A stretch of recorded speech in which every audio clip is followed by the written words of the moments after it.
Hi, Johnny. Hey. It's good to see you again. We've been visiting a little bit over the past few months and getting to know each other, and I'd like for you to remind me why you're in Sacramento, why you came back here.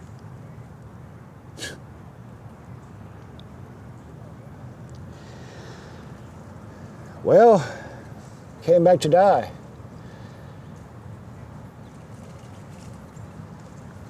It's a lot more complicated than that, but I had lived here from '96 to 2001, and I did pretty good for myself, better than I have ever did in my life. Got a job with a tile company, rose up to foreman, had a company truck and all that. Anyhow, I lost all that because of my behavior, and I went back to Louisiana, and after a while, I couldn't make any kind of money like I was making in California, so I ended up going in the Gulf of Mexico as a cook, as a cook's helper, and then I became a cook. Did that for over 10 years, hated every minute of it. So I went, without a plan. I went to Denver and started working, got a job as a foreman, as a skip operator, and I started having a lot of pain after about a year. I was working like 65, 70 hours a week. Oh, wow. Doing a lot of walking, and one morning I just could not get out of bed. My legs would not allow me to stand up. Wow. So I called and I quit, thinking I could go back to the cooking in the Gulf of Mexico. And so I went back, and they had been laying off people because the economy had tanked.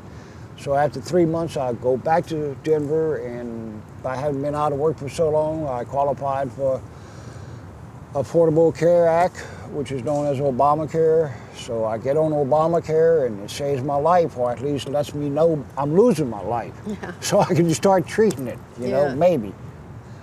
Except I develop an alcohol problem. Well, I had a drinking problem. I have medical care finally. So I start getting all these tests ran, and they tell me I don't have CMT, I have MGUS. So we had the spot where I got MGUS, and he's now going to refer me to a cancer specialist, get a biopsy, and 10 days later I get diagnosed. With multiple myeloma. Multiple myeloma.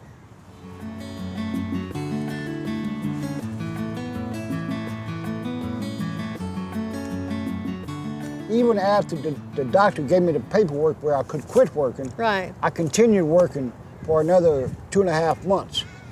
I end up homeless because I fracture a rib and I can't work. Oh, wow. And a day or two later, after fracturing the rib and not being able to work at all, I get thrown out of and maybe that's why I drank more that night, because all this was coming at me. Right, I don't know, but I drank too much that night, and I got thrown out in the middle of the winter, in the middle of the night. So I live on the streets, and I was making it worse. I was missing doctor appointments. I was going to doctor appointments and like, hey, doc, if you can't accept me the way I am, why should I accept you the way you are? Yeah. I'm a drunk, okay? I'm dying, okay? Yeah. F you if you can't handle that. Yeah. I've got to handle it. You've got to handle it. Yeah. Excuse me, I got an attitude? Fuck you, I'm dying, So how long then did you stay in Denver before you... Till it became a matter of doing jail time or leaving. Ah, okay. You see, there's a lot of stuff you can do in America, and it's legal. And to some people, it's moral. But being homeless ain't one of them. Sadly, you're right. They made us criminals. They made being homeless a criminal behavior. Yeah.